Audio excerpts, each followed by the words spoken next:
Okay, welcome to Statistics, Monday 4/13. And today we're going to do part 2 of the sample mean.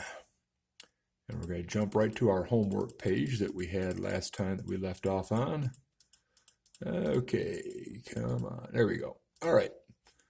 What happens when we have a sampling from a population that is not normal? Now, when you hear me say normal and not normal, please just start getting it into your head that it means that it's following the bell-shaped curve. That's normal. Okay, that's called the normal curve.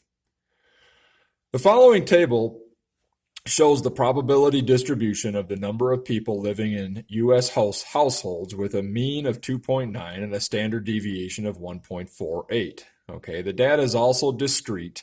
You can't have 3.4 people in a house. Now, don't worry about copying this information. We're just going to look at it in terms of if we were to graph this data, okay, it would not create a normal distribution curve, but one that is skewed to the left. Sorry, that should say skewed left.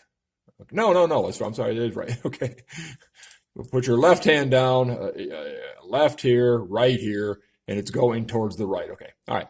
Again, notice we don't have bars, but we have lines. That's because it's discrete data. Okay. 15% of people we surveyed had one person living in their house. All right. We either have 4 or 5 people in a house, not 4.278. Now, if we were to obtain 1,000 random samples of size n equals 4, okay, asking citizens how many people live in their house. So in other words, there's a group of 4 people. How many live in your house? How many live in your house? How many live in your house? How many live in your house? That's a group of 4. Then we do another group of 4. How many in your house? How many in your house? How many in your house? Another group of 4, and we do that 1,000 times. All the groups have a sample size of 4. The data would resemble this skewed right population over here. Okay, it's still skewed right. The mean would remain approximately the same, so the mean is still going to be about 2.9. But the standard deviation changes, and it changes based on that formula we've been using already. Compute the standard deviation at this time. It uses the same formula. So pause the video. Okay, you should have got an answer of 0.74. If you didn't, you want to put in 1.48 for the standard deviation, so 1.48, and divide it by the square root of n being 4 this time, which would be 2. So 1.48 divided by 2 is 0.74.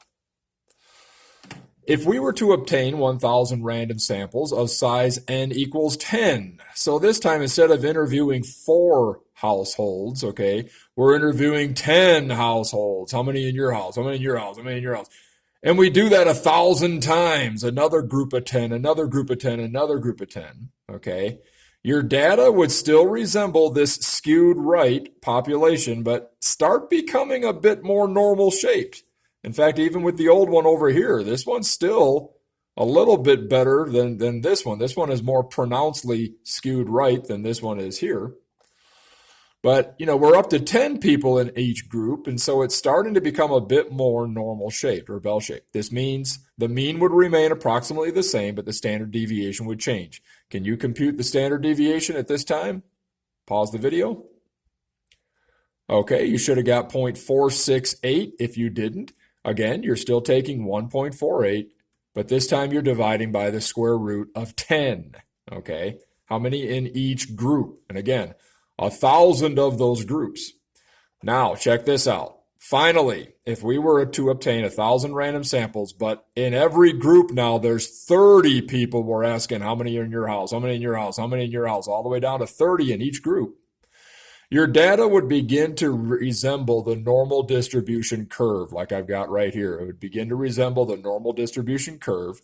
The mean would remain approximately the same, but the standard deviation would change. Can you compute the standard deviation at this time? Okay, you should have got 0.270, standard deviation 1.48, but this time divided by the square root of 30. Okay, now here's the point. Notice in each of these cases, let me just go back a bit. When it was 4, it started to resemble, or it started to get closer to being bell-shaped, right here where I'm erasing all this, all right? When the sample size was 10, it got even more closer to being sample or a standard normal distribution curve. But once we hit 30, it's really starting to look like more of a regular normal distribution curve. And that's what you need to put in your notes here. Pause the video. Okay, welcome back. The central limit theorem is saying regardless of the shape of a given population, the sampling distribution of the sample mean, again, the average, how many are in each household on average, becomes approximately normal or bell-shaped as n increases. And here's generally speaking, when n is greater than 30, the sampling distribution will be approximately normal. Okay, so once you get 30 or more, you start to get a bell-shaped curve. The mean weight gain for pregnant women is 30 pounds with a standard deviation of 12.9. The weight gain is skewed right. An obstetrician obtained data on 35 of her patients and found that their mean weight gain was 36.2 pounds. Does her data suggest anything unusual? Well, to approach this, let's just think about what it's saying first of all. The data for all pregnant women is skewed right, okay, when you graph it. And the mean is 30, okay, and the standard deviation is 12.9. Now remember, that's just for all of them. But if we start doing groups of 35 pregnant women, okay, because that's how many she did. She did data on 35. She took 35 of her patients. She found that their mean weight was 36. It wasn't 30. That's okay. She just happened to get 35 of them that had a mean weight of 36. But the point is, for all pregnant women, it's skewed right. But if you take 1,000 groups and there's 35 women in each group, and you say, what's your weight gain? What's your weight gain? What's your weight gain? And average that out, okay, and do that 1,000 times, it starts resembling this bell-shaped curve. Why? Because remember the magic number. The magic number was n greater than 30. And she'd had 35 in her group. So if we did groups of 35 1,000 times, it would start to resemble a bell-shaped curve.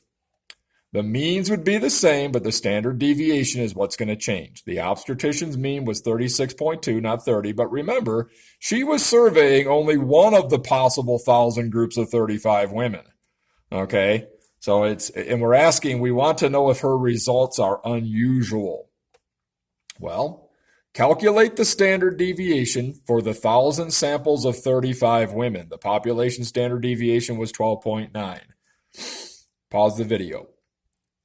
Okay, so you should have put in 12.9 for the standard deviation, but divide it by the square root of 35, because she had 35 in her group. Now, we never went and did a sampling of 1,000 groups of 35, but if you did, that's the point, okay? If that confused you a minute, the point is, if we did, it would start to resemble that bell-shaped curve, the average group weight gain. By the way, you should have got 2.108, 12.9 divided by the square root of 35. Now the question we're asking is her result, because she just sampled one group of 35 and she got a mean weight gain of 36.2, and the average is supposed to be 30, so is her result unusual? Well, 36.2 was her mean weight score for the 35 pregnant women that she measured, all right? And 36.2 is more than 2 standard deviations away from the mean of 30, right? If you take 30 and you add 2.18 and add another 2.18, that's 2 standard deviations, you're at what? 16, 3, 4, you're at 34.36, okay?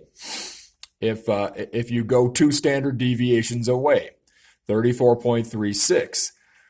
Her score of 36.2 was beyond that.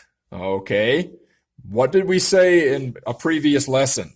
If you get something that's more than 2 standard deviations away from the mean in either direction, you can go to the other side too. If it's higher or lower by 2 standard deviations from the mean, then the results are considered unusual. So it's not likely for someone to grab 35 women, weigh them who are pregnant, and get an average weight gain of 36.2. It's not very likely. So I'm going to ask you one more question.